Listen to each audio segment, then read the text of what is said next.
Olá, galera do primeiro ano desse ensino médio Sartre-SEB. Aquela velha canção. Estou de volta para a aula de arte, trazendo meu amigo Ronald também. Bom dia, Vamos boa tarde, nessa. boa noite, depende da hora que você está assistindo. Boa madrugada. Boa madrugada, bom momento de reflexão, de inspiração para assistir a aula de arte renascentista. Eu já queria começar, professor Ronaldo, puxando, incomodando e, ao mesmo tempo, aguçando, para você falar um pouquinho aí já dessa abertura dessa aula com esse plano de fundo do grande Rafael Sanzio, ou Sanzio, né? Outro dia um aluno me falou Sanzio, eu achei meio estranho, mas eu estou tentando. Não, aí o italiano é Sanzio. Sanzio, muito bem. Então, nada melhor do que um amigo intelectual para dizer que o aluno realmente estava errado, não foi impressão minha, não. Mas esse quadro é um quadro dos mais famosos e dos mais Sim, belos do Rafael, e que, inclusive, a galera do não é, classicismo, que é o arcadismo, chega a estudar o Rafael para tentar reproduzir na pintura, claro que aí a pintura neoclássica, não tem nada a ver com pintura arcade, mas uma pintura neoclássica, essa técnica dele, né, Ronald? Eu queria que você falasse um pouquinho dessa construção que é filosófica, ideológica, artística e baseada num conhecimento absurdo da física, né? sim. Você tem aí, né, algo próprio com toda a questão de noção de perspectiva, matemática. O próprio lugar lembra um tanto quanto uma igreja, ou seja, um lugar dedicado ao conhecimento, à universidade, qualquer lugar que traga essa ideia de que o conhecimento é válido, é importante, né? Agora, o quadro, além de toda essa noção de perspectiva, toda essa preocupação com a questão matemática, para dar essa ideia de profundidade, né, e de centralidade, porque você tem aí no centro Aristóteles, ou melhor, Platão e Aristóteles, você tem todo um conceito, né? Eu lembro que eu tive um professor, eu como tive uma formação filosófica muito demorada e clássica. Eu tive 4 semestres de filosofia antiga, né, e o professor, em 4 semestres, quase 2 anos, ele trabalhou esse quadro aí, né, vendo cada parte desse quadro que ele foi estendendo até a questão da Idade Média. Você tem aí no centro Platão e Aristóteles. Por que no centro, né? Então já tem aí um conceito sobre a filosofia antiga. E o nome é Escola de Atenas, né? Você tem ali na diagonal de amarelo, bem amarelão ali, a figura imponente do Sócrates, que ao mesmo tempo está de lado, mas mais voltado para Platão. Platão é o que está ali com uma roupa mais voltada para, dá para identificar ali como um rosa, um vermelho, e Aristóteles está com um marrom azul. Ao mesmo tempo que Aristóteles olha para Platão, né? Então é aquela coisa do discípulo mesmo que tem uma filosofia diferente, ele olha para o seu mestre. Em contrapartida, largado na escada e de costa para eles, tem Diógenes, que é o cínico, né? Que vai fazer pouco caso dessa filosofia aí de Platão e de Aristóteles. De um lado você tem as platônicas, né, ali discutindo, no centro ali você tem uma bola, porque já tinha uma discussão de que a Terra era redonda, uma discussão de Aristarco, um pouquinho ali depois de Platão, que vai se estender, porque quando a gente fala da escola de Atenas, é uma coisa muito interessante, a escola de Atenas, e de um modo particular a escola de Platão, ela vai sobreviver até os primeiros séculos aí do cristianismo. Então, uma escola que teve uma duração de mais de 1000 anos. Mas aí você também tem os estoicos, você tem os cínicos, você tem os pré-socráticos, você tem aí também como é que chama, os epicuristas que valorizavam a ideia do carpe diem, já antes de qualquer pessoa, a vida é um intervalo dos dois nada. Então, toda a filosofia antiga está aí, Pitágoras, todo mundo. Está todo mundo aí bem pintado e descrito de forma particular da sua filosofia, né? Vai ter sempre algo que traz uma ideia do que é aquilo que o cara representa ou pensa. Ou seja, o pintor se preocupou em trazer uma característica visual para um pensamento, né? Então, você desenha Pitágoras, aí ele bota um desenho geométrico, então vai, né? Então, sempre você vai ter aí essa preocupação. É um quadro de passagem da filosofia antiga para medieval, e o Rafael mostra aí nesse quadro que conhecia bastante da filosofia, né? Não é só eu pintei Platão e Aristóteles. O fato de Platão estar descalço, mostrando um desapego à questão material e apontando para cima, dizendo que o conhecimento verdadeiro, o ideal, está acima, o essencial e visível aos olhos, que vai ser dito lá pelo Saint-Exupéry, no Pequeno Príncipe, já tinha sido dito por Platão muitos séculos atrás. E Aristóteles, por sua vez, vai dizer, não, o conhecimento vem daqui, do mundo material, sensível. Platão vai dizer que o sensível engana, Aristóteles vai dizer que o sensível, a partir da ideia de experiência, empiria. Então, está toda uma construção aí da filosofia, da base da filosofia nesse quadro. E assim, né, para essa meninada, é bom a gente explicar por que é essa ideia de amor platônico, né? Então, essa coisa do ideal, da idealização, do plano que está acima, do essencial ser invisível aos olhos que cai no ideal, né? Então, assim, quando você idealiza, você vai em uma categoria de visão do inalcançável. Então, o amor platônico, o amor que está acima do real, do palpável. Uma coisa que me chama muita atenção é esse despojamento do Diógenes também, né? Essa coisa do desapego. Você olha como cada detalhe desse é importante, né, Onde assim, roupas sim, a sim. mais, roupas a menos, né? Ele vivia com um pedaço de pano, e é engraçado porque um personagem da televisão, daí não é muito dessa época da galera, mas eles conhecem a referência, o Chaves, que morava num barril. Como é que chama? O Diógenes morava num grande barril, e o Diógenes foi uma figura muito interessante, porque foi um cara que, de certa forma, deu respostas bem digestas para o homem mais poderoso da época, que foi o Alexandre, né? Então, ele estava lá no seu barril, contemplando o sol, não se sabe se o nascimento ou o pôr do sol, e Alexandre chega e pergunta o que ele está precisando. E ele responde de uma forma bem debochada, daí o cinismo, que não tem nada a ver com cinismo hoje, o cinismo é deboche, a palavra cínico vem de cachorro, quínicos, o cachorro é brincalhão, debochado, despojado, mas é fiel, né? Então, aí ele responde que ele saísse da frente do sol que ele estava contemplando, né? Outra situação, estava ele, né, num cemitério, Alexandre passando por sua comitiva, ele olhou para Alexandre e começou a rir. O rei parou e perguntou por que ele estava rindo, e ele olhou e apontou para as ossadas lá e disse, é porque eu estava aqui refletindo que tanto os homens pobres quanto os imperadores terminam da mesma forma, né? Então, é uma figura que, no mínimo, não tinha muito amor à vida. Tem uma história também bem lendária dele, que ele estava andando com uma lanterna e que Alexandre Sim, procurando homens honestos. São figuras bem interessantes. Ele, o Epicuro, né? E esse despojamento, numa pintura desse tipo, estar descalço quer dizer muita coisa, inclusive o desapego à questão material. Você falou do amor platônico, é um negócio maravilhoso. Por quê? Platão vai dizer que nosso mundo é tudo uma cópia, que nada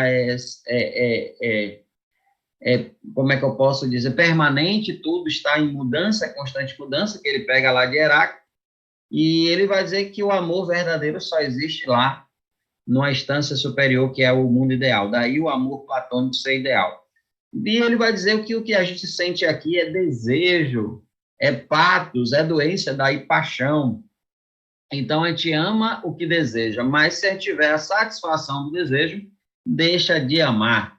Já Aristóteles diz que a gente deve aprender a amar o que se tem, porque como Aristóteles não mostra essa dimensão superior, ele foca na questão do mundo, né? Então, são duas éticas, duas filosofias diferentes, e que está tudo bem também, eles são diferentes, e isso é a grande questão de toda a questão filosófica, né? A filosofia nasce justamente da dialética, a possibilidade de debater, de contrariar, mas, acima de tudo, de respeitar e ser ético, né? Então, essa é a grande questão. Eu estava dizendo aos meninos que existia um intelectualismo moral. O conhecimento não era simplesmente educação, era libertação da alma para saber viver, né? Era uma vida de virtude. Então, falar dessas coisas hoje é meio estranho, né, para boa parte da sociedade que vive com grande ausência de empatia, né? Mas que é importante, porque se a gente fosse tentar resumir tudo isso aí, mesmo diferente, o próprio cínico vai dizer que se vive melhor quando você está desapegado, mesmo não concordando com Platão e tudo, mas há aí uma ideia de que dessa leveza, o estoico, racionalizar a coisa, viver despreocupadamente. Então tá aí o Rafael pintou, explicou, ensinou com esse quadro maravilhoso e continua explicando e ensinando até hoje, né, Paulinho? Vale chamar essa galerinha a atenção, porque pode, a gente diz assim, ó, ele pintou filósofos, mas ele pinta filósofos até o momento dele. Para vocês não ficarem por aí procurando Nietzsche, Schopenhauer, né? Porque às vezes, por vacilo, a gente perde a noção da temporalidade, viu, gente? Então, E, e só uma coisa, ele foca aí nesse quadro na escola de Atenas e toda a sua importância para o que vem depois, que é interessante até uma fala de um filósofo contemporâneo que ele diz assim, que toda a filosofia se resume a Platão e Aristóteles, o resto era nota de rodapé. Claro que a gente não vai dizer isso, mas toda a discussão filosófica parte daí, né? parte daí, até para concordar ou para negar. É massa isso, porque até para negar você precisa falar de. Não se nega É, por negar, se nega algo. E para negar algo, precisa falar de algo. E algo remete a alguém, nesse sentido da filosofia, né? Então, os caras. E eu acho importantíssimo Sócrates estar aí, porque Sócrates é uma figura muito importante em Platão, né? não, Então, é o divisor de águas da filosofia, não é? Porque Sócrates, qual é a grande importância de Sócrates na filosofia? O fato dele morrer para a questão da verdade, dele morrer para o amor ao conhecimento, faz dele esse grande mártir, né, que muitas vezes é associado à questão. Só dois homens na história têm esse marco antes e depois, que é Sócrates, pré-socráticos e pós-socráticos, e Jesus. Um na dimensão filosófica, outro na dimensão espiritual, transcendental. Né? Até você vê que até Buda, ninguém fala antes de Buda, depois de Buda. Mas Osho, é, né? Em Osho. é, E uma coisa assim, eu estava lendo um livro essa semana que foi escrito por uma xamã que nasceu em Alagoas e tem todo um histórico viajando até sua formação integral, né? E ela falando da diferença entre conhecimento e sabedoria. E a sim, sabedoria reside exatamente na frase socrática, né? De que só sei que nada sei. A sabedoria chega no momento em que se tem a consciência de que, por mais conhecimento que se tenha, há muito mais a se entender e aprender de forma espontânea, inclusive, né? Então, eu acho que Sócrates foi esse homem que compreendeu e de uma forma assim brutal a ponto de isso tê-lo levado à morte, porque essa ideia de que você sabe que nada sabe faz com que você esteja sempre alerta para aprender. E, no caso de Sócrates, uma preocupação de ensinar ou fazer as pessoas pararem para aprender. E isso é muito perigoso. É perigoso ter alguém que adube, fertilize mentes para o aprendizado e para a não arrogância pelo aprendizado, porque quanto mais você aprende, menos você sabe. É, Eu lembrei de você. a história de Sócrates é fantástica, né? Primeiro que Sócrates não pertence à elite ateniense, ele era filho de um artesão e de uma parteira, pessoas comuns daquela sociedade. Ele consegue um status depois que ele vai para a guerra, uma das guerras daquela contra os persas, ele é um herói de guerra, então ele vai ter um prestígio, vai ascender socialmente, politicamente e intelectualmente. E o grande desespero de Sócrates era o conhecimento. Porque quanto mais ele estudava, mais ele percebia que ainda tinha coisa a aprender e tal. E os amigos de Sócrates levam Sócrates para o oráculo lá, né? E a Tonisa, a sacerdotisa lá, faz lá a questão com os deuses e descobre que o homem mais sábio da Grécia era ele, Sócrates. Aí você pensa assim, será que ele se conformou com essa ideia? Não. Ele saiu dali revoltado, disse, logo eu que tudo que sei, que nada sei, o homem mais sábio? Bobagem. Fez uma lista com os homens mais sábios daquele momento e ali ele começa a questionar esses homens. E aí ele percebe que esses homens tinham arrogância, tinham retórica, mas não tinham conhecimento. Daí surge a dialética, né? A ironia, quando se faz uma pergunta e desconcerta a pessoa, e a maiêutica, quando vem o conhecimento, que para ele era um parto, né? E nisso ele vai ser condenado, porque ele mostra que esses homens não têm o conhecimento, eles são manipuladores. E a condenação de Sócrates, Paulinha, é algo assim fora do comum. Sócrates é condenado por duas coisas básicas. Tirar a crença nos deuses, porque ele dizia que tudo deve ser questionado, e corromper a juventude com ideias contra a democracia, né? Isso é fantástico. Parece que a gente ainda está na Grécia Antiga. Vamos lá. Oh. Então, entramos nas origens, nos conceitos do renascimento, né? O nome renascer, que significa nascer outra vez. E aí vem tudo isso que a gente está falando, né? Porque a gente está falando de renascimento e estava esse tempo todo na Grécia, né? A gente levou aqui um tempo da aula, esse início, falando de Grécia, porque o renascimento é esse retorno, gente. Renascer é uma palavra que, para existir, precisa de nascer e morrer.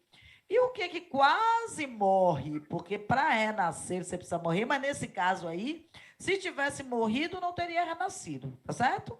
É a cultura greco-romana, é esse acesso a esse berço que estava aí, tá legal no slide, uma cultura que estava adormecida. Não esqueça que a Idade Média, que foi o foco da nossa aula anterior, é exatamente o período em que se tentou calar, silenciar todo esse conhecimento da idade antiga. Só que aí, muitos dos orientais que vêm de Bizâncio, não é? De Constantinopla, trazem muito conhecimento para a Península Itálica, trazem muitos manuscritos e começa aí um processo de ressurgimento que vai ter o seu auge no século XVI, mas que começa no século XIV e vai se difundir. Não esqueça que um dos marcos do Renascimento científico é o processo das grandes navegações, que vai culminar com a chegada, não com a descoberta, mas com a chegada dos espanhóis e dos portugueses na América e, do caso dos portugueses, no Brasil, né, Ronald? Siga aí. É interessante porque, assim, o conhecimento da Grécia e de Roma, eles terminam ganhando uma roupagem religiosa, né? Eu digo para os meninos sempre que, assim, quando a gente estuda a filosofia medieval, a gente percebe que tem dois momentos. Um momento platônico, que é o momento ali de Santo Agostinho até ali um marco entre a Alta Idade Média e a Baixa Idade Média, que começa as universidades e com ela os árabes, né, o Avicena e o Averroes, trazem o Aristóteles, ainda na Idade Média, e esse Aristóteles, que vai entrar no seio da igreja aí, através de Tomás de Aquino, vai aumentar cada vez mais o questionamento dessa universidade, que antes era uma universidade para a questão da igreja, né? Todo o significado de cátedra e tudo está muito ligado às catedrais, está muito ligado aos conceitos, e por outro lado estão nos mosteiros as cópias desses grandes homens e algumas mulheres da humanidade que ficaram esquecidos aí na antiguidade e reproduzidos dentro do cristianismo. E aí, quando se chega a esse período, aí, sabe, é o momento você vai ver lá com Francis Bacon, né? O Francis Bacon traz o Aristóteles, e o nome da obra, ela é muito interessante, porque ele vai dizer o novo organon, que é o organon, livro de Aristóteles sobre as coisas. Ele vai dizer que vai trazer isso, mas não, agora sem religião, é Aristóteles por Aristóteles, sabe? Essa busca pela antiguidade antropocêntrica, antropológica, o homem agora ele é responsável por ele, né? E é uma época que assim muita gente interpreta muito mal. Não é um momento de ateísmo, é um momento de discussão de instituição, protestantismo, etc. Mas ainda é um momento de muita fé. Mas é um momento rico para a questão da arte, né? A arte agora vai ter nome, porque na Idade Média os artistas não tinham nome, né? Nós terminou a aula passada, a Paulinha falando do Giotto, né? Aquele grande artista que faz essa transição da Idade Média para o Renascimento, mas fora ele, não se tinha. O artista era alguém que trabalhava com as mãos e não com a intelectualidade. E aí, como a gente viu no quadro do Rafael, não é bem assim, né? O artista renascentista, ele é um intelectual, né, Paula? É alguém que vai trazer aí o conhecimento além da arte cada vez mais. E aí, um dos Eu grandes queria até te mecenas da igreja. incomodar. Eu queria te incomodar um pouquinho, Ronald, porque eu li uma coisa que eu acho que cabe no que você está dizendo aí. E eu queria saber o que, é que você acha, né?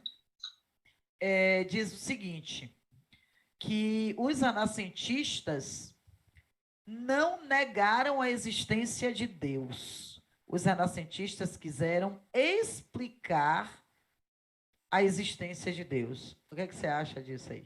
Bom, isso é muito interessante porque, por exemplo, você vai ver dentro da filosofia, os empiristas não entram muito nessa questão porque, como eles focam na experiência, falar de Deus poderia ser um pouco um tiro nos pés. Ou eles iriam negar Deus a partir da experiência do sensível. Mas os racionalistas, por exemplo, Descartes vai dizer que Deus é razão pura, é como a matemática indubitável, né? Já Leibniz vai trazer um Deus meio parecendo com o Deus da Idade Média, mas agora com outras características, né? Aquele que ele chama de mono, da célula primária de todas as coisas. E o Spinoza vai causar um maior impacto, né? Mesmo ele estando na Holanda, vai ser perseguido. Ele era um judeu, era um rabino, né? E ele vai dizer que Deus está Deus é todas as coisas. Né? Então, ele traz um Deus para um plano em que todas as pessoas são o mesmo Deus, né? Mas isso não vai dar certo. Ele vai ser perseguido por judeus, cristãos e muçulmanos.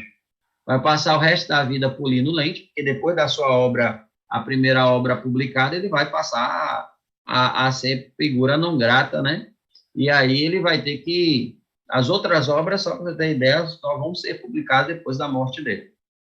Mas ele causou um grande impacto, porque, de fato, os filósofos, e não só os filósofos, o próprio Galileu, todo mundo queria provar um Deus que tem uma coisa muito parecida com a ideia lá da antiguidade, né? Aquela coisa de que o cosmos ele é ordenado, existe uma inteligência, então Deus ganha uma outra perspectiva dentro desses aspectos, né? Se explica Deus, é aquela coisa, se explicar Deus diferente, né? Sim. Então, E assim, quando a gente olha o Michelangelo no teto da Capela Sistina, né? Olhar o Michelangelo através da Capela Sistina é também enxergar um pouquinho disso, né? Dessa tentativa de trazer Deus para também a existência humana, assim. O homem é uma representação de Deus. Então, quando ele traz ali o dedo de Adão, né? Deus toca o homem toca a Deus. Em forma de cérebro, o Deus que dá uma imagem do cérebro, assim, né? Ele disfarça um cérebro quando ele coloca a imagem. É muito interessante. Eu não... É que, assim, que tem muita coisa na imagem que hoje as pessoas fazem desdobramentos, não é? Sim. Mas é interessante porque ninguém ousava pintar Deus daquela maneira, e muito menos com um homem seminu, né? Porque o homem medieval estava coberto. E agora o homem está nu perante de Deus, né? Então, isso é algo... a Capela Sistina ela é muito interessante porque o cara não era um pintor, ele era um escultor. E ele foi obrigado pelo Papa a pintar lá o teto da capela. Ele não queria. E o Papa disse, não, meu amigo, eu quero e você vai pintar isso aí. E fez aquela maravilha, né? Coisa linda. Porque os pintores, tem uma coisa que é muito interessante sobre essas pinturas nos tetos das igrejas, que muitos desses artistas morriam cegos, porque essas tintas ele ficava lá, né, colocava aqueles negócios de madeira, que tinha que pintar deitado o tempo inteiro, e não tinha as proteções que tem hoje, aquela tinta o tempo inteiro caindo ali nos olhos. Chegava um momento em que a vista já não tinha, né? Mas lembrar que a gente está num período que não tem oftalmologista, não tem colírio, não tem nada disso. E a tinta é a óleo ainda, né? E aquilo caindo ali, sabe lá Deus feito com o quê? Porque eles começam a fazer essas tintas também, ainda tem isso, né? E ali você vai ver o cara, mas ele conseguiu, né? Que é uma coisa fantástica. Muita gente dá a ideia do Deus pensando, tudo, toda a parte do céu é um céu, toda a parte da terra, o resto do corpo. Mas o tocar na mão de Deus, aquilo ali foi um absurdo para a época, principalmente tocar Deus sendo nu, né? É o Adão revisitado, né? É o homem querendo ter um lugar que foi relegado. Sim. E aí, quando esse renascimento começa, você tem a figura dos mecenas, né? Os mecenas que são, às vezes, pessoas, às vezes, instituições, no caso da igreja, não é? Que financiam esses artistas e que financiam também, a gente está falando aqui de arte, mas o Renascimento é um movimento muito plural, que envolve arte, envolve ciência, não é? Envolve todo um processo de expansão do território europeu. É assim que se chega ao Novo Mundo, no século XVI, e as famílias mais ricas de Florença também entram nesse processo de ajuda e de financiamento das artes, né? Até porque, né, Ronald, a arte aí é um instrumento de prestígio também, né? Sim, você tem aí a arte como algo de prestígio, algo que eleva a família a uma condição de culta, né? Você vai ver, por exemplo, quando você vê a vida lá dos Borgias, né, que é uma família bem controversa, tem um papa, né, o Alexandre Borgia, tem várias questões dele com o filho e discussões se houve ou não incesto do pai com a filha ou da filha com o irmão, mas a questão não é essa. Eles foram muito ricos e poderosos e eles tinham muita obra de arte, também patrocinaram muita gente, porque era uma forma também de guardar algo como uma espécie de investimento, né? Porque imagine dentro dessas situações, a gente ainda está vivendo aí no Renascimento, momento também de muitas guerras. A gente precisa entender, por exemplo, quando se vai falar lá de Maquiavel,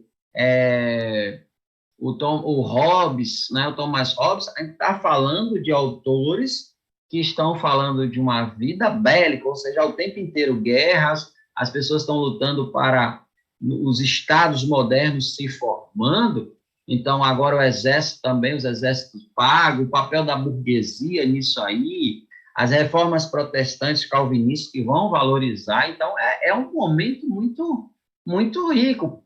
Do outro lado, a questão da imprensa, que agora Lutero separando da igreja, ele vai, né, traduzir e colocar a Bíblia na mão das pessoas para que as pessoas possam ler a Bíblia e, a partir daí, fazer suas interpretações, o que era impossível para a Igreja Católica. E venhamos e convenhamos, é algo bem sério também. Interpretar um livro sagrado sem uma base de estudo é bem complexo. Mas estamos aí, né? Para a gente não cair nas discussões da contemporaneidade. Mas eu acho massa quando você coloca, Ronald, porque assim, o ciclo, né? Eu vejo o futuro repetir o passado e um museu de grandes novidades. Então, a gente está no século XXI e a gente continua com realidades da antiguidade, entendeu? Ou então da Idade Média, ou então do início da Idade Moderna, o que traz o ser humano para uma necessidade imediata de reflexão e reflexão profunda, que é o que Sim, mais se veta na contemporaneidade. Parece que a reflexão é incômoda. E não é incômoda só para quem está no poder, não é incômoda para todo mundo. Então, é muito legal ficar numa zona de conforto. Eu estou confortável sem reflexão, porque a reflexão me tira do lugar. A reflexão me empurra para uma ação. Então, enquanto eu não reflito, eu não ajo. Eu estou aqui estático, dando resposta a um sistema, que é o sistema capitalista, que bota na minha cabeça que ser feliz é ter dinheiro para comprar, para viajar, não é? E a maior viagem, que é do ser humano para dentro de si, para então ele atingir o outro, não é feita. Então, já diria Drummond, né? Então, eu acho que é muito bem-vinda essa possibilidade de a gente extrapolar e entrar no nível de reflexão, porque é necessário, não é bem-vinda por ser bem-vinda, tá? É bem-vinda porque é necessário. Então, a gente ainda é, está, sim, nesse processo necessário. é porque é bem complexo. Por exemplo, você pega e pensa nessa discussão protestante, na reforma protestante, e vai para o calvinismo, que muda a ideia do que seria a riqueza, do que seria o trabalho. E aí, outro dia, eu estava trabalhando a questão de Max Weber, o espírito do capitalismo. Aí uma menina disse assim: mas professor, para que esse sociólogo vai lá para o Renascimento se preocupar com Calvino? Eu disse: na verdade, ele não está preocupado com Calvino, ele está preocupado com o hoje.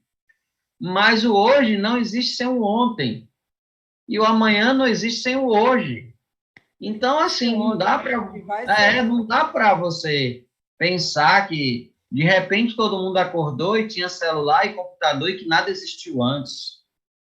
É Sim. todo um processo. Eu estava hoje falando para os meninos no segundo ano, falando de Aristóteles, falei do Liceu. Eu disse: olha, a academia de Platão até hoje tem muito mesmo significado, que é o lugar de exercitar o corpo, e a academia como universidade, lugar de estudo.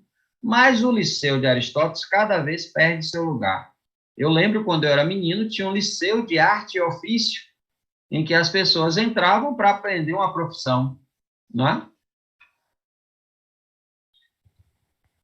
Aí você, Agora, e aí você tinha ali o Liceu de Arte e Ofício, e aí o menino tinha aula, né? E aprendia marcenaria. Aí eu disse: no outro dia eu passei lá, o liceu virou o museu do liceu. Aí eu disse: gente, eu vi o pessoal com a farda do liceu, aí eu percebi, eu já não estou tão novo, porque coisas que eu vi já fazem parte de museu. e parece que são coisas que têm 50 anos, né? O museu, a novidade e o passado aí se encontram que a gente não sabe nem a linha tênue que separa um do outro, né? Mas, É, gente, aí eu gente, me perguntaram assim, uma curiosidade, Paulinha, rapidinho. Me perguntaram: mas não tem marceneiro hoje? Eu disse: tem cada vez menos, porque como são os armários feitos em fábricas e são montados, hoje é muito difícil contratar. Ainda existe profissionais, mas cada vez menos, porque hoje você contrata uma empresa que tem um profissional que vai fazer ali segundo o desenho de um arquiteto. Antigamente tinha um profissional que fazia isso o tempo e todo. por um custo que é menor, né? Porque ela Sim, faz com uma demanda maior, né? até porque o material é outro, né? Industrializado, material de papelão É. e tantas Não, outras coisas. que quando chove incha. Vamos lá. E aí vem um monte de coisa que nós já fomos adiantando, né? As Foi. características, a valorização da cultura greco-romana. Os gregos possuem uma visão completa, e eu digo os gregos mesmo, porque aí a cultura greco-romana é muito mais greco do que né? Os romanos dominaram militarmente, mas foram dominados culturalmente. Então, mas como o domínio militar o que conta, então fica como Roma é dona da Grécia, né? Mas vamos lá. E as qualidades mais valorizadas no ser humano passam a ser a ideia do antropocentrismo, inteligência, conhecimento. E o dom artístico está ligado ao conhecimento e inteligência, que é uma coisa que a gente hoje precisa trabalhar em vocês, porque se tem uma ideia equivocada de que quem é artista não tem conhecimento, pois é o contrário, viu, gente? A arte exige um exímio conhecimento. Olha as nossas aulas. A gente falar de arte, a gente vai para filosofia, a gente vai para história. A gente, às vezes, tem que falar de física. Na aula de impressionismo, a gente vai ter que falar de física, tá? De rotação, de translação, de geografia. Então, é importante ficar atento para essa ideia de que a arte, principalmente nessa base, nesse primeiro momento aí que a gente está falando de Grécia, agora retomando, porque o renascimento artístico retoma a cultura greco-romana, ela vai trazer essa visão antropocêntrica, que é o que está trazendo esse slide aí, né? Enquanto a Idade Média, que também o Ronald se antecipou, a Idade Média está muito centrada no teocentrismo, principalmente a Alta Idade Média, porque o Renascimento já começa com a baixa Idade Média, mas ainda é Idade Média, tá certo? Aí depois vem a Idade Moderna. O século XV e o século XVI saem dessa visão teocêntrica e vai para a visão antropocêntrica. E aí vem a informação que está logo embaixo, que é essa razão sendo valorizada e a natureza como esse ponto de equilíbrio. Porque se fala muito, Ronald, eu queria que você trouxesse também um pouco da sua experiência sobre isso, que o homem se fragmentou no momento em que ele se afastou, se desconectou da natureza e da sua natureza, porque a sua natureza é a conexão com a natureza. Ele integra a natureza, ele está na natureza, e a partir do momento que ele resolveu ficar sobre a natureza, ele quis exercer o domínio sobre a natureza e manipular a natureza a partir dos seus próprios interesses, ele se desconectou, e aí ele se perde de si mesmo. O que é que você acha? É porque você vê, por exemplo, de novo, a gente volta para o centro do quadro aí do Rafael Sanzio, e aí trazendo em evidência tanto o Platão, que está do lado direito de quem está, né, na frente da tela, e você vai ver o Aristóteles do outro lado. Você vê que o gesto das mãos é muito significativo. Outra coisa, o livro, e os dois estão portando o livro, sendo que o Platão carrega o livro e aponta para cima, mas observe, Platão está descalço, ele está com as roupas folgadas, não parecem roupas ricas. Do outro lado, se você presta atenção em Aristóteles, você percebe os detalhes de ouro na roupa de Aristóteles. Ele está com sandálias, é o Aristóteles que está no governo de Alexandre o Magno, é um homem importante, é o homem da biblioteca de Alexandria, né? E também o homem da ética nicômaca. Ao mesmo tempo, se você olhar, Aristóteles está voltado para Platão, mas Platão não está voltado para Aristóteles, Platão está voltado para Sócrates, porque o mestre de Platão foi Sócrates. Aristóteles pode ser diferente, mas o mestre dele foi Platão, né? Então, é essa coisa do conhecimento que é passado a partir dessa experiência do convívio com o mestre e dessa busca pelo conhecimento. Ele não tem que concordar e não vai concordar com Platão, mas o fato dele discordar de Platão é porque ele aprendeu durante 20 anos o que era a filosofia de Platão. Sim. Então, Sócrates... A natureza entra aí, né, Ronald? É a questão do cara conviver com o outro, olhar nos olhos, discutir. Os pés no chão de Platão é uma conexão. Ao mesmo tempo que ele está falando de algo superior, ele está conectado ao chão.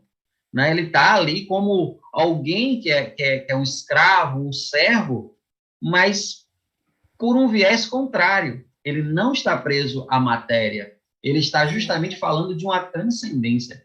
Já Aristóteles, que está calçado, ele está desconectado com a matéria, mas dizendo que a verdade está na matéria. Sim. Isso é um diálogo muito interessante desses dois grandes filósofos, né? Porque, ao mesmo tempo, o Platão vai representar a questão conceitual, a questão matemática, a questão transcendental, teórica. Aristóteles representa a questão empírica, a questão dos sentidos, né? E, ao mesmo tempo, a ligação que ele faz de Platão com Sócrates é com a lógica. É preciso pensar a natureza e contemplar. Ele fala isso, né? Você só vai categorizar a natureza se você a contempla, né? Um cavalo, 2 cavalos, 3 cavalos, os tipos de cavalo, os tipos de homem, né? No sentido de... Aí ele já traz, né? Os animais são diferentes, eles têm características, os homens têm disposição para a ética. É muito legal essa coisa desses caras, né? E aí E o é muito Renascimento interessante essa volta para isso, concepção, né? né? Essa Oi? concepção de que tudo forma um todo, né? Porque é E o que somos cosmos, né? seres em comunhão com esse todo. É bem legal. E como isso vira um conhecimento científico também, né? Porque eles pensam cientificamente. Quando a gente traz aí Sim, os homens renascentistas passam a utilizar métodos experimentais de observação da natureza do universo, eles vão beber exatamente nos métodos que são já muito antes deles, que estão lá antes de Cristo, né? Antes dessa divisão isso. da história. Por exemplo, você tem 2 percepções, Aristarco aí, discípulo de Platão, e a Hipátias de Alexandria, a única mulher que o nome ficou na história da antiguidade para o cristianismo. Hipátias de Alexandria dizia que a Terra não era plana.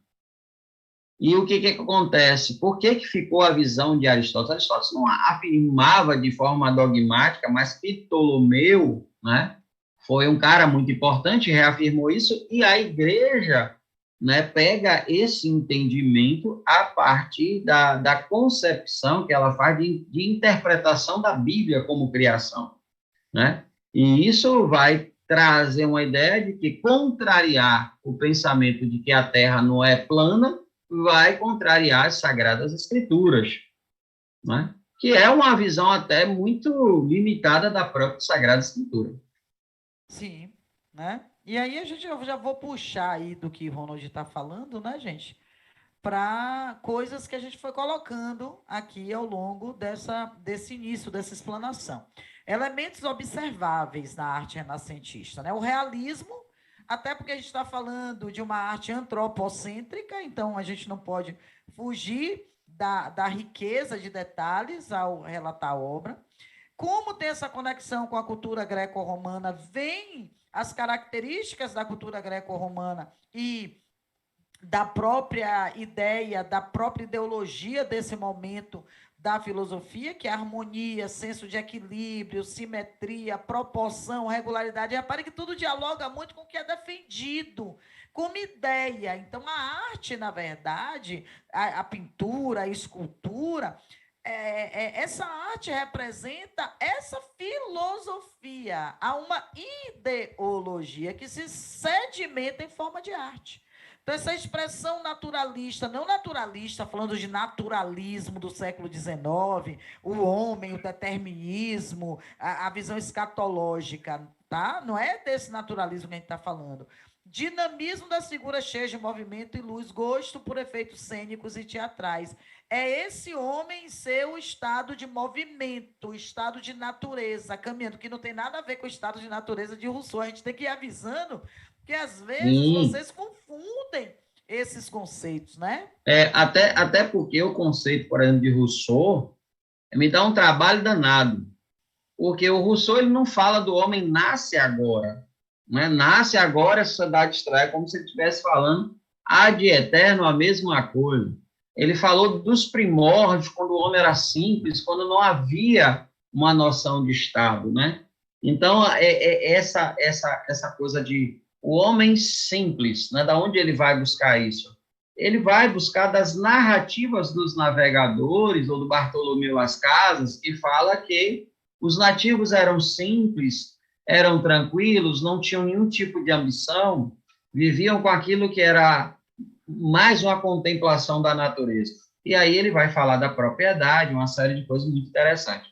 Mas, por exemplo, quando a gente fala de natureza, né, que é um conceito que é muito forte, Deus naturas est, ou seja, Deus é a natureza, é um conceito lá do Spinoza, E aí eu digo aos meninos, é muito fácil começar a explicar Aristóteles, mas é muito difícil começar Platão, porque quando Platão fala de transcendência, de essencial, de ideal, sabe?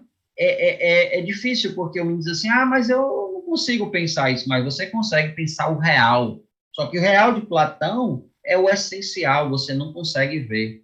Você tem que abstrair, né? Sim. E essa abstração parece uma coisa muito louca, porque ao mesmo tempo que a gente vive no virtual, a gente pensa no real o tempo todo, né?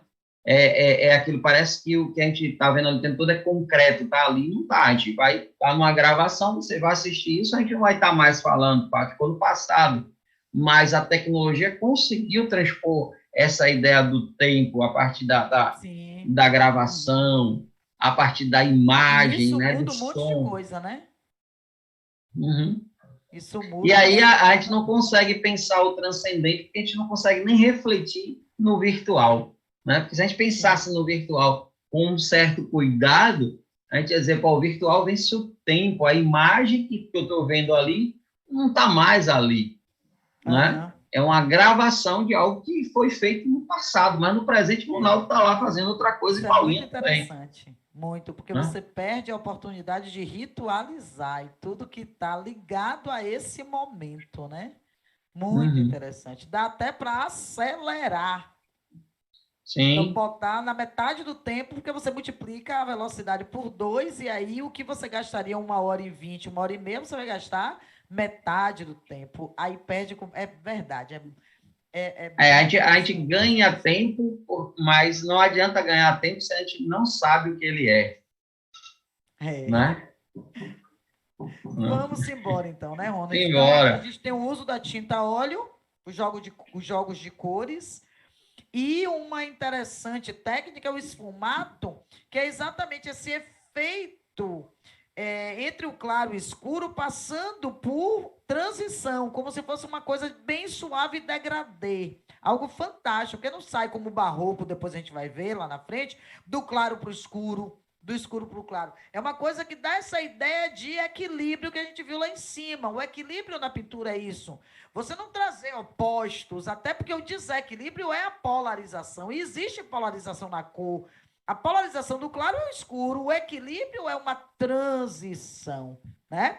E aí vem uma profundidade na questão visual, que é a tridimensionalidade, a perspectiva na pintura, que é algo que os renascentistas fizeram com propriedade, com competência. Ali mesmo na escola de Atenas, você tem uma sensação de que é uma realidade curva, que a escada em que Diógenes está ali está mais perto de você do que Platão e Aristóteles. Tem um plano de fundo que é um céu vazado, algo realmente interessante, muito mesmo. E essas mesmas pinturas trazem também um plano histórico para dar essa ideia do realismo. Repare que o primeiro item casa com o último. Quando se fala no primeiro item, o realismo, e o último, representação de cenas históricas de outras épocas, né? Claro que se você tem uma pretensão de abraçar o realismo, você tem que se aproximar do realismo. E como é que eu me aproximo do realismo? Trazendo elementos que sejam próximos do que se vive na época. E aí, Ronald, pode jogar para mim. E essa coisa dessa teatralidade, dessa narrativa, que é muito interessante, né? O tempo inteiro traz essa coisa pulsando, né? Você vai ver, você olha aí para o teto da capela assistindo, ao mesmo tempo que você está vendo várias pinturas, você não está, você está vendo algo, é uma história contada, né? Que eu lembro bastante, hoje a galera tem pelo mangá, etc., o que eles chamam de HQ, né? A história em quadrinho, que a gente via muito isso quando era menino, né? Começando a ver aquelas historinhas. A gente até brincava, fulano não lê nem revista em quadrinho, Nem gibi, nem né? gibi. Nem gibi, é verdade, gibi. Então, é aquela coisa, quando você vai naquele universo, você, né, as primeiras que não tinha nem as bolinhas ali, os balãozinhos com fala, você ia na imagem, né, que é a criança. E o Renascimento é isso, essa coisa pedagógica, é a igreja trazendo a realidade para educar dentro de um espírito catequético. Tem umas coisas bem interessantes que às vezes as pessoas falam, que eu fico bem assim, né? Porque cada um defende o ponto de vista da história a partir de algumas coisas, e algumas coisas a gente ouve e tal, não cria polêmica, mas, por exemplo, se fala muito que o Lutero trouxe a Bíblia porque a igreja não queria. Isso não é mentira, mas porque para a Igreja Católica a interpretação da Bíblia não poderia ser feita dessa maneira. Mas um outro lado é também verdade que não é dito. Lutero já é um cara que está no período da imprensa, né? Então, imprimir um livro já é uma outra coisa. Não é um período de Tomás de Aquino que era tudo feito na mão. Por mais que você ache aquilo bonito, foi feito na mão, e um a um. Não é a mesma coisa de você já ter depois ali do Gutenberg, né? Então, tem coisa assim, era mais fácil você ter uma Bíblia a partir desse momento do que antes, né? Não é só uma questão de trazer essa ideia, é porque também não tinha. Então, esse momento também da imprensa, esse momento em que, sabe, traz de volta essa questão das artes liberais, né, de você pensar o ensinar uma população extremamente analfabeta, né, Paulinha? Sim. Você tem pouquíssimas pessoas que têm ali, são alfabetizados, né? A pintura termina sendo um método, né? Uma didática, e funciona muito bem, porque ela não só ensina, ela encanta. A pintura é como a música para os ouvidos, né? A pintura para os olhos. Olha a harmonia dessa capela, gente. Imagine que você está vendo só uma imagem, né? Mas é algo que é encantador. Não precisa você ser católico ou protestante. É uma coisa humana, sabe? Você, como ser humano, não tem como ir não se encantar. Porque é uma harmonia, você pode até não entender o que aquilo está mostrando, mas o que seus olhos veem é algo tão equilibrado, é tão harmônico, que é encantador. Tem coisa que a palavra não dá conta. Eu vou procurar aqui uma palavra, eu não vou achar, porque é indizível. O ser humano cria a palavra com uma tentativa de dominar a coisa de que se fala, mas tem coisas que são indizíveis. Não dá para, uma palavra não dá conta. E não é só do teto da Capela Sistina. Você pega e olha a Pietà, tá certo? Que é uma escultura do Michelangelo. Não tem, a palavra não dá conta. Não tem como você dizer uma coisa sobre aquela imagem de Maria ali com Cristo, porque antes de qualquer coisa, uma mãe com um filho morto nos braços. Se você não encontrar Jesus ali, o Salvador, o enviado, o Filho de Deus, encontre uma mãe com um filho morto, crucificado, depois de ter passado por todo um calvário. Aí você absorve a dor. Não tem jeito, não precisa ser católico, não precisa ser cristão. Pode ser um ateu. Bote ali uma mãe que não acredita, não tem crença religiosa, e põe para ela ver uma mãe com o filho nos braços. No momento que ele incorporar esse sentimento, não tem palavra. Tem, Ronald? Você acha que tem uma palavra? Não, e ainda tem toda uma questão histórica de você pegar um homem que não tinha cometido nenhum crime e morrer de forma como um dos piores criminosos, em que você vê toda a sociedade pedindo a sua morte, e que ele vai ali, depois essa mãe, vendo toda a crueldade praticada com o filho, vai tirar esse filho da cruz e vai limpar o corpo para colocar num sepulcro, né? E ali é Nossa Senhora da Piedade, ou da solitude, da solidão, né? É Nossa Senhora da soledade, Nossa Senhora está sozinha com o filho, porque Jesus ali não está presente, né? Está o corpo, ele ainda não ressuscitou. Então, é um momento de solidão, é um momento de tristeza. E detalhe, basta. Viu? Detalhe, viu, filho lindo? É mármore. E o próprio Michelangelo, né, de uma forma socrática, vai dizer que o que ele faz é maiêutica, trazer ao parto aquilo que já estava lá. Porque esses caras, eles tinham esse conhecimento, né? E é incrível você perceber que trazer essa imagem, esse êxtase, Eu não, é aquela coisa que quando o Michelangelo termina o Moisés, ele bate no joelho e grita, fala, né? Fala, porque ele fica impressionado com a beleza do que fez. E tem todo um movimento, tem toda uma situação ali. Fantástico, né? Aí, aproveitando que a gente está falando dos artistas, né?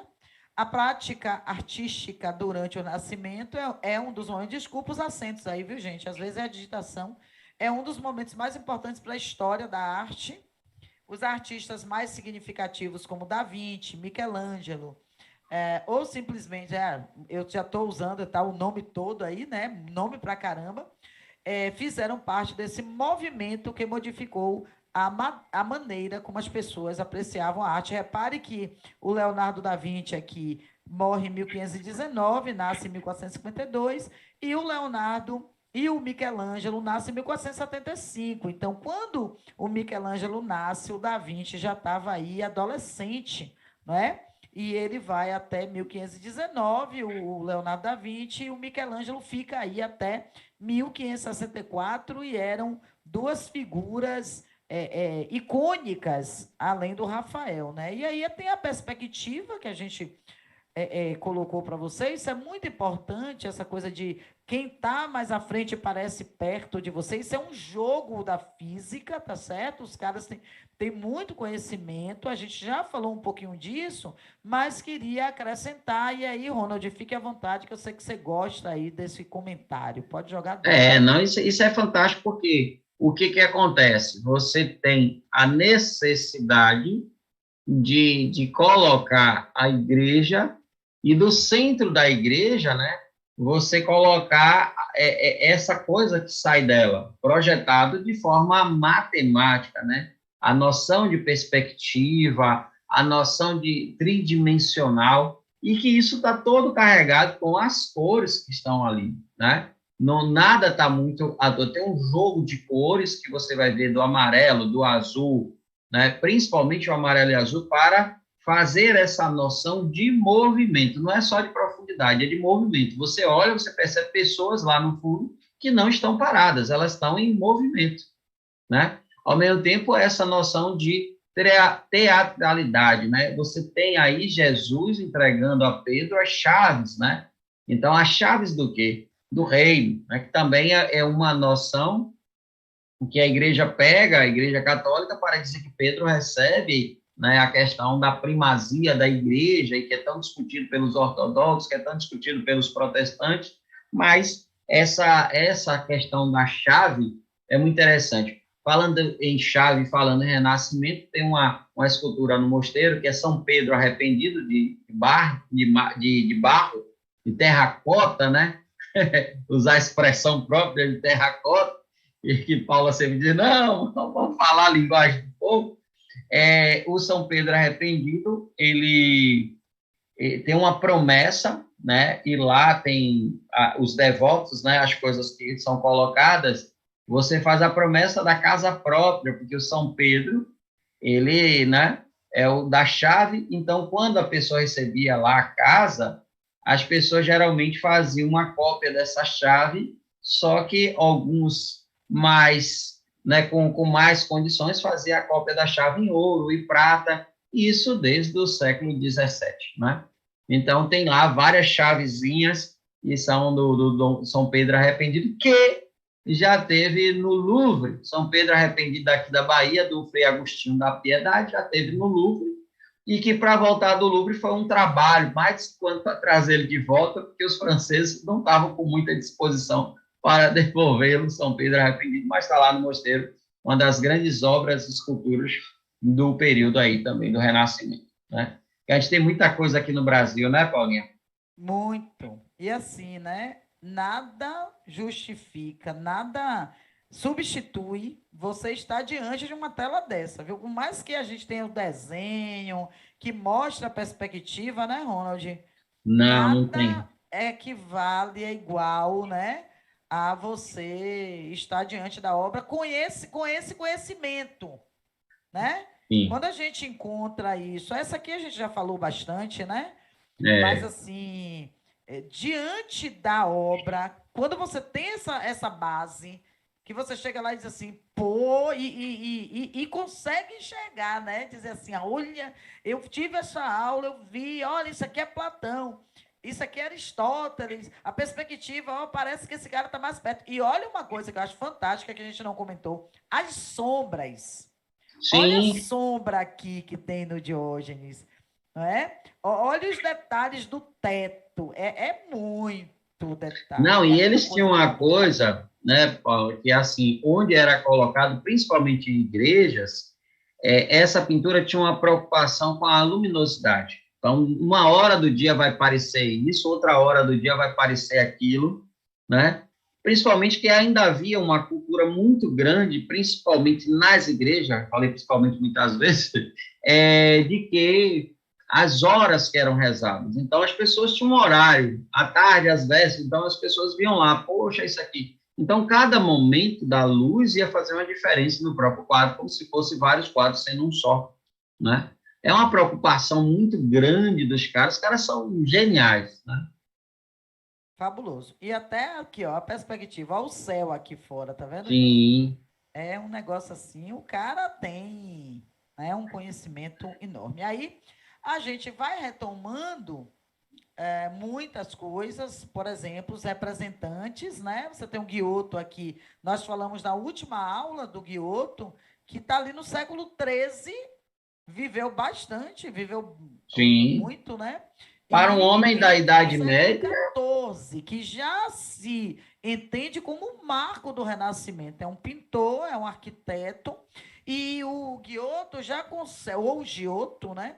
Já é, traz essa noção de perspectiva. É por isso que se diz que ele é o precursor, porque ele já traz. Se você voltar na aula passada, você vai ver que a gente já falou sobre isso. As dobras das roupas, né? Ele já coloca a escada, já tem toda uma simetria, já tem uma presença da geometria ali. A gente percebe claramente essa preocupação. O Michelangelo e o Rafael são dois grandes nomes, né? O Michelangelo com esculturas lindíssimas e o Ronald explicou para vocês que ele não tinha uma inclinação à pintura, embora talento não lhe faltasse, né? sim. Mas o Papa diz a ele, ó, você vai pintar o teto da capela e aí A capela que Sisto quem deixou é aí, doido de dizer o eu Papa que não, quero né? pintada, eu não quero assim como tá, não. E você que lute para pintar. O Rafael Santos, eu tenho uma curiosidade, o, é, ele sofreu uma certa perseguição depois de um tempo, quando perceberam que algumas pinturas de Nossa Senhora, ou seja, das Madonas que ele tinha pintado, tinha a ver com amantes que ele já tinha. Então o povo achou um absurdo, assim como figuras de demônios, etc., que ele tinha pintado alguns padres, alguns bispos, alguns abades da época. Então ele teve um tempo que teve que. O cara era genial, né? Os caras faziam isso e colocavam histórias ali por trás da coisa e era fantástico. E não vamos esquecer, né, Ronald, da Santa Ceia, né, que foi pintada aí pelo Michelangelo, né? E que Hum, coloca a... Michelangelo ou Da Vinci, não? Da Vinci. Foi Da Vinci? Vamos Foi a ceia, confirmar acho que foi Da depois. Vinci, foi. A última ceia foi Da Vinci, É, desculpa. E que ele coloca ali, que eu ia chamar a atenção, é a Maria Madalena, né? há uma controvérsia, porque, veja só, o Código da Vinci trouxe bastante isso. Na verdade, o grande problema da pintura é que há um pouco uma projeção do Da Vinci em relação ao João Evangelista, né? Porque o João Evangelista era o discípulo mais novo de Jesus, né? Era um adolescente e era muito próximo de Jesus no sentido de que está ali de um adolescente meio encantado ali com o mestre. Como o João Evangelista foi o único discípulo de Jesus que não foi martirizado, ele foi para a ilha de Patmos, viveu muito tempo, e o Evangelho e os Escritos de João são bem posteriores, né? Aí há uma fala de João o tempo inteiro como o discípulo amado, que ele era o discípulo amado. Ele está lá Inclusive, ele está no momento da ceia do lado de Jesus e é o único discípulo que está com Maria aos pés da cruz. Sim. Então, ele se coloca, que é o discípulo amado e que ele viu, ele dá testemunha do que viu. Como ele era uma adolescente, foi pintado, né, algumas vezes com características meio femininas, né, aquela coisa entre o rapaz e o homem, né? Então, quando não tem barba e tal. E aí, no código, o Dan Brown coloca essa suposição que já tinha se criado sobre Madalena. Mas é muito difícil se pensar numa ceia em que só tinha homens, Maria Madalena estivesse ali próximo, apesar da proximidade dela com Jesus. Mas naquele momento ali, seria bem complicado até para eles explicar, estarem de portas fechadas com uma mulher ali, né? É uma sociedade bem diferente da nossa. Agora, o Dan Brown traz essa coisa porque o Dan Brown traz um questionamento que era muito difundido a ideia de que Jesus teria, mas aí você tira a característica da divindade de Jesus, Jesus teria tido Maria Madalena e teria sido a esposa dele, teria descendentes de Jesus pelo mundo, uma confusão dos pecados, né? Você sabe que eu sou polêmica, né? Eu acho que pode não ser provável, mas possível é. Não, é assim, Paula, não é uma questão, é só uma questão polêmica. Sim. Historicamente, não tem nenhum fundamento, né? Por exemplo, hoje, historicamente, a gente sabe que a coisa de Maria Madalena não era uma prostituta. Foi uma coisa do Papa, que uma hora colocou. Madalena era uma mulher diferente, ela também não era adulta. Ela era uma mulher que tinha um lado místico, né? Que provavelmente teve um casamento meio abrupto, forçado, e esse marido perseguiu ela, e depois ela termina. Teve boa formação também, né? Oi? Teve uma boa formação, Maria Teve. Madalena. Agora, o problema é que ela andava no templo, para você ter uma ideia, né? A mulher, até hoje, no judaísmo, não fica ali no mesmo lugar do homem. Pô, a gente vai para as igrejas, você chega lá no São Francisco, tem um lado do homem, tem um lado da mulher, não se sentar todo mundo junto. Na sinagoga também. Então, você pensar que a mulher que estava ali, né? E Jesus tem um pouco essa coisa meio platônica. Jesus andava com mulheres que não era uma coisa muito comum, né? O homem está ali com mulheres, mas Jesus tem toda essa aproximação, ele não tem nenhum problema. Mas a questão que descarta a possibilidade é a ideia do nazireu, né? Sansão, por exemplo, aparece condenado, porque Sansão, quando perde o cabelo, ele perde a consagração, que era o nazireu, o cara deixava o cabelo grande, sinal de consagração. Sim. Então, ele não bebia naquele momento e ele também não tinha relações sexuais. Então, Jesus, com aquele cabeleira todo que vai aparecer, tá com Madalena, não tem muito a ver com a história, fica um pouco meio coçado. Mas estão querendo desconstruir Jesus e jogar Jesus aí com o pai de um monte de gente da humanidade. É porque também a igreja, mais recentemente, colocou Madalena como apóstola, né? Na verdade, é discípula. Porque a questão do apostolado fica ali nos 12, né? E como Judas termina se matando, vem Paulo depois e ocupa esse lugar dos 12, que tinha a ver com as tribos e tal. Mas ela é uma discípula. Por que não apóstolo? Não é porque ela não vai estar em momentos, por exemplo, que Jesus aparece aos discípulos, ela não vai estar ali presente, mesmo sendo uma das primeiras que fez Jesus. Exato. Você vê que isso é muito interessante, porque Pedro vai lá com João, né? Só que João recua, porque Pedro era mais velho, então ele ia na frente. Era uma sociedade muito hierarquizada. Sim. E a mulher não tinha machista, né? Não, é uma sociedade extremamente patriarcal. Querer conceber hoje um lugar para a mulher, né? Por mais que Jesus fosse à frente do seu tempo, né? Falando de Jesus à frente do seu tempo, é até meio louco. Sim. Mas trazer toda essa coisa é impossível. Para o judaísmo, ele quebrou muitas regras, mas nem todas, né? Enfim, né? Enfim, Não, assim, historicamente, até os nomes mais... E a gente usa isso na teologia, é estranho, né, o que eu vou dizer, mas na teologia, quando se fala de liberal, são pessoas que não são conservadoras na teologia. A teologia liberal, ela é para frente, né? Sim. É estranho, porque o povo diz que é liberal e conservador, na teologia isso não se aplica. Mas... Bom, aí a gente tem o restante, né? Os demais, não o restante de resto, os demais, o Botticelli. que é muito estudado por causa do nascimento de Vênus, que sempre aparece no livro de neoclassicismo. O livro, quando fala neoclassicismo, põe o nascimento de Vênus e parece que é uma obra do século XVIII, e não é, tá? É uma obra do século XV, ele é renascentista. Não sei porque os livros adoram colocar o nascimento de Vênus. Para gerar uma confusão na cabeça. Às vezes o aluno olha aquilo e relaciona com o século XVIII. A gente ainda está no século XV aí. O Veronese, que já está no século XVI, 1528, 1588, que traz aí algumas obras, inclusive também de cunho religioso. É muito comum esses pintores nascerem ou em Verona ou em Florença, tá? E ele vai escrever, escrever é ótimo, eu e minha literatura, vai pintar a Batalha de Lepanto, São Jerônimo do Deserto, e o Tiziano, não é? Que teve a grande ópera, O Imperador Carlos V, de 1548. Repare que estão todos ou entrando no século XVI ou no século XVI.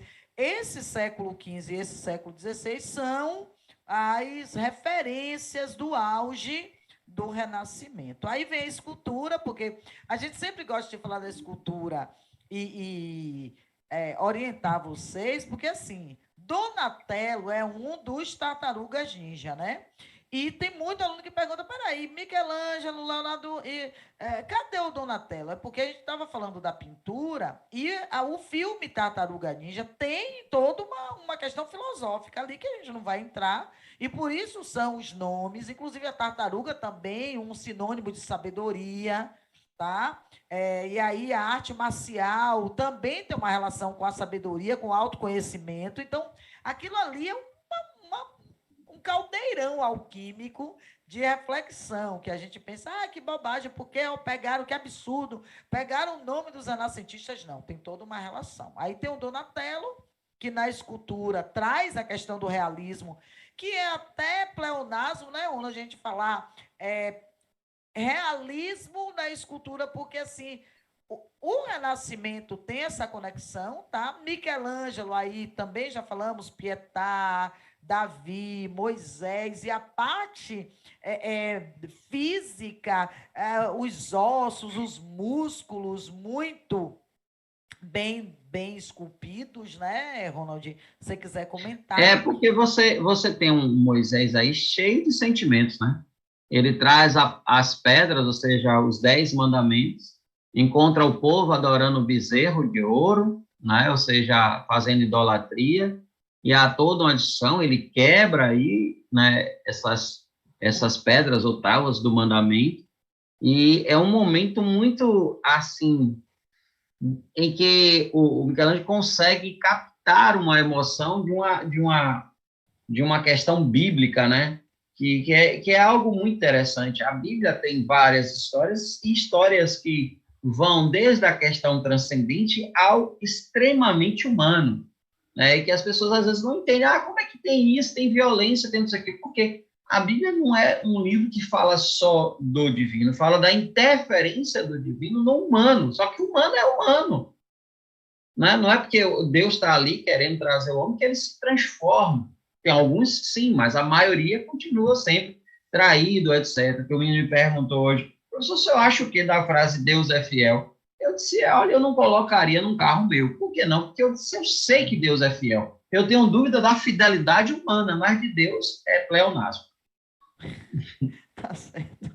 Vamos lá para o Verrótil, que esculpiu a estátua equestre de Bartolomeu Caleone, que tem uma aparição em provas muito menor do que o Donatello e do Michelangelo. Quando a gente fala em escultura, o Michelangelo está aqui, La Pietà, tá? Inspiração nas esculturas gregas e romanas, composição geométrica normalmente em pirâmide, representação realista do ser humano, equilíbrio de proporções. Eu estou falando assim já numa velocidade um pouco maior, porque o slide está exatamente no que a gente se antecipou ao falar das esculturas, né? Que trazem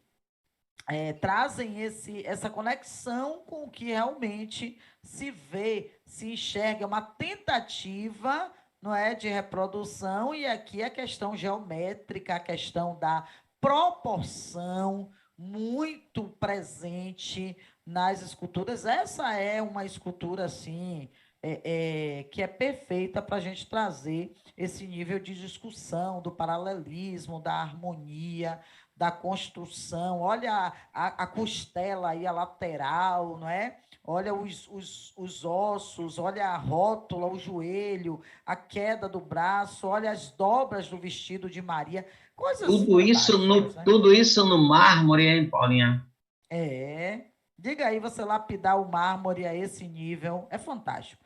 E assim, é uma emoção muito grande, porque, volto a repetir, é uma mãe com o filho nos braços, né? Fechamos, né, Ronald? Então, Fechamos.